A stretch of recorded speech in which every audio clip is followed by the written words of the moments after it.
एक बार एक इंसान अपनी जिंदगी से बहुत परेशान था।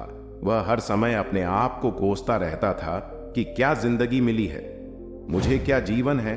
हर परेशानी मेरे साथ ही है, हर दुख मुझे ही आकर घरता है, हर झंझट मेरे ही सर पड़ती है।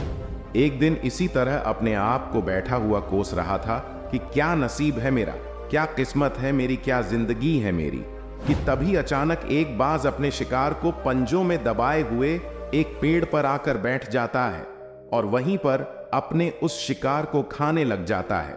यह परेशान आदमी जब उस बाज को देखता है तो कहने लगता है कि क्या जिंदगी है इसकी, क्या जीवन जी रहा है मजे का। ना इसे खाने की चिंता, ना पीने की, ना पहनने की, और ना ही परिवार की शिकार करता है। और मस्त खुली हवाओं में कभी इधर घूमता है, कभी उधर घूमता है, सारे दिन आसमान में उड़ता रहता है। असल जिंदगी तो यही है, जीवन तो यह जी रहा है। और फिर वह आसमान की तरफ देखकर जोर जोर से इसे चिल्लाता है कि काश मैं भी एक बाज होता तो मुझे भी कोई दुख ना होता, मुझे भी कोई परेशानी ना होती, काश मैं भी एक बाज होता।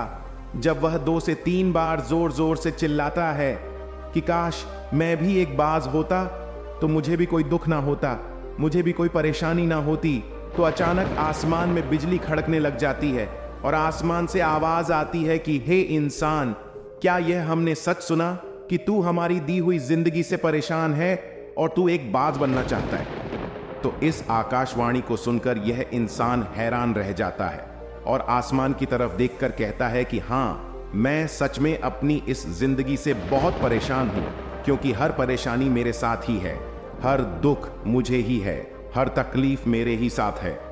तो आसमान से फिर आवाज आती है कि हे इंसान, एक बार फिर सोच ले, हमने तुझे बड़ी प्यारी जिंदगी दी है, लेकिन अगर फिर भी तू चाहता है कि हम तुझे बाज बना दें तो हम तुझे बाज बना देंगे। लेकिन अगर एक बार हमने तुझे बाज बना दिया तो फिर हम तुझे बाज से इंसान दोबारा नहीं बनाएंगे।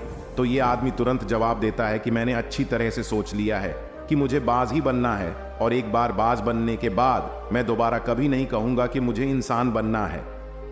तभी ऊपर से आवाज आती है कि जैसे तुम्हारी इच्छा, और वह इंसान बाज बन जाता है। बाज बनते ही वह इंसान खुली हवाओं में उड़ने लगता है, कभी उड़ता हुआ इधर चला जाता है, भी उड़ता हुआ उधर चला जाता है, और सोचता है क्या मजे की जिंदगी है। असल जिंदगी तो यही है, न कोई चिंता, न कोई परेशानी, न कोई डर। वह सारा दिन ऊंचे आसमान में उड़ता रहता है, 2-3 मिनट पंख मारता है, उसके बाद पंख मारना बंद कर देता है और लंबे समय तक हवाओं में तैरता रहता है। इसी तरह हवाओं में तैरते हुए शाम का समय नजदीक आ जाता है। तो वह सोचता है कि मेरे पास रहने का एक ठिकाना भी होना चाहिए जहां मैं रात में आराम कर सकूं। तो यह सोचकर वह छोटी छोटी लकड़ियां इकट्ठा करने लग जाता है और एक ऊंचे पेड़ पर अपना घोंसला बनाने लग जाता है।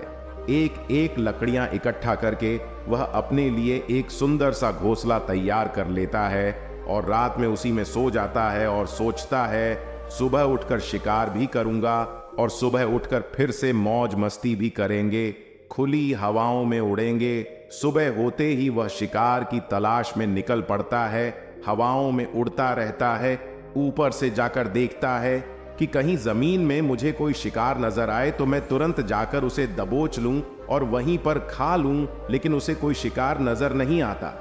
काफी समय बीत जाता है, वह लगातार ऊंचाई से शिकार को ढूंढता रहता है, लेकिन उसे कोई शिकार नहीं मिलता। फिर पास एक जंगल होता है, यह उस जंगल में चला जाता है, ये सोचकर कि शायद वहां कोई अच्छा सा शिकार मेरे हाथ आ जाए।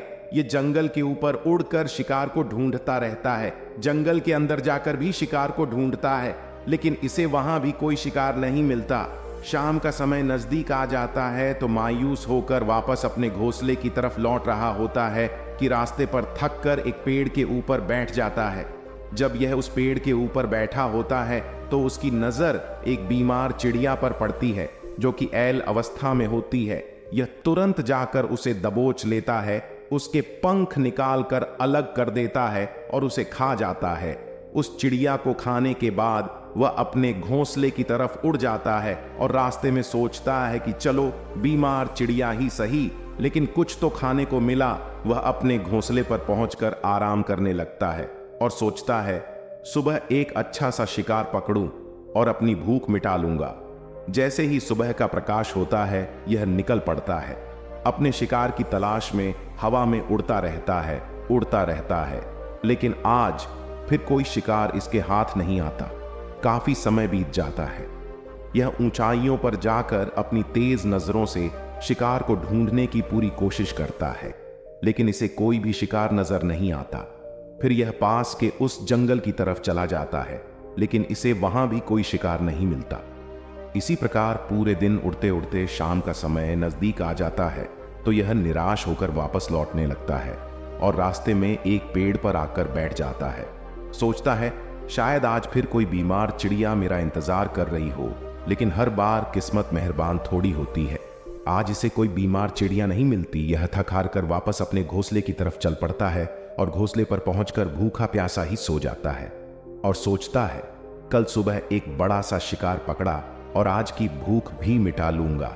रात को अपने घोंसले में सोया होता है, गहरी नींद में होता है कि तभी एक भयानक तूफान आता है।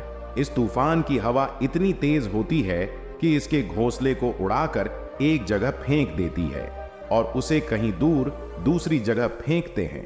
तो यह जहां पर गिरता है वहां नीचे एक नोकदरा लकड़ी पड़ी होती है, जो इसके पंजे में गड़ जाती है और इसे बुरी तरह घायल कर देती है। तूफान के रुकने के बाद बारिश शुरू हो जाती है। तेज बारिश होती रहती है, पर यह किसी तरह से पेड़ों के नीचे छुपकर बैठा रहता है। बड़ी मुश्किल से इसकी रात कटती है। जब सुबह होती है तो बारिश रुक जाती है। बारिश के रुख से ही चारों तरफ खुशियां छा जाती हैं। चारों तरफ हरियाली छा जाती है। नदियां और झरने तेजी से बहने लगते हैं। सब कुछ फिर पहले के जैसा हो जाता है। लेकिन यह बाज अब पहले के जैसा नहीं रहा। इसका पांव बुरी तरह घायल हो चुका है। इसके पंजे में जो लकड़ी लगी थी उसकी वजह से इसका पंजा बुरी तरह छत बिछ हो गया है।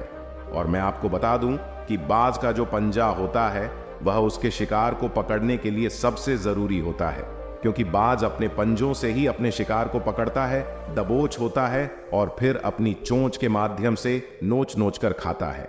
लेकिन अब इस बाज का पंजा बुरी तरह से घायल हो चुका था और वह पिछले 2 दिनों से भूखा भी था। यह शिकार की खोज में थोड़ा सा उड़ता है कि शायद फिर कहीं कोई बीमार चिड़िया इसे मिल जाए, लेकिन कहां बार बार कोई बीमार चिड़िया मिलने वाली थी। वह कुछ देर तक उड़ता है, लेकिन फिर भूख और दर्द के मारे थक कर एक पेड़ पर आकर बैठ जाता है। वह पेड़ पर आकर बैठ तो जाता है, लेकिन उसे पता नहीं था कि यहाँ एक और मुसीबत उसका इंतजार कर रही है। और वह मुसीबत यह थी कि 8-10 कौ का एक झुंड मिलकर इसे परेशान करने लग जाते हैं। इसके ऊपर आकर इसके घाव में चोंच मारने लग जाते हैं। उन्हें भी पता चल जाता है कि यह बाज घायल है और भूख की वजह से कमजोर भी है। यह बाज उनसे बचने के लिए थोड़ा सा उड़ता है और फिर जाकर बैठ जाता है। उनसे पीछा छुड़ाने का प्रयास करता है, लेकिन वह फिर इसके पीछे आ जाते हैं, तो यह फिर उड़कर थोड़ी दूर चला जाता है। लेकिन वह इसका पीछा नहीं छोड़ते और बार बार इसके पास आकर इसे परेशान करते हैं। कौवे अक्सर बाज के साथ ऐसा करते हैं, लेकिन फिर बाज भी उनके साथ एक खेल खेलता है। जब कौओं का झुंड बाज को परेशान करता है और उनका पीछा नहीं छोड़ता, तो बाज हवा में सीधी उड़ान भरने लग जाता है। वह तेजी से सीधा ऊपर की ओर उड़ने लग जाता है। कौवे भी उसके पीछे उड़ते हैं, लेकिन कुछ देर तक उड़ने के बाद कौवे ऐसी ऊंचाई पर पहुंच जाते हैं जहां पर उन्हें ठीक से ऑक्सीजन मिलनी बंद हो जाती है। उनका दम घुटने लग जाता है, उनकी सांस रुकने लग जाती है। तो फिर वह वहां से ऊपर नहीं जा पाते, पर क्योंकि बाज तो बादलों से भी ऊपर उड़ सकता है, इसीलिए वह तो ऊपर चला जाता है। लेकिन कौवे वहां से ऊपर नहीं जा पाते और वह नीचे आने लगते हैं। तो इस तरीके से बाज उनसे अपना पीछा छुड़ा लेता है। लेकिन ऐसा करने के लिए, इतनी ऊंची उड़ान भरने के लिए इस बाज के पास उतनी ताकत नहीं थी, क्योंकि यह भूखा भी था और घायल भी था। तो यह उड़ता और थोड़ी सी दूर जाकर बैठ जाता और कौवे फिर आकर इसे परेशान करने लग जाते। इसी तरह भूख और घायल हालत में एक दिन गुजर जाता है, दूसरा दिन गुजर जाता है, तीसरा दिन गुजर जाता है। लेकिन इस बाज की हालत में कोई सुधार नहीं हो रहा था। वह बद से बदतर होती जा रही थी।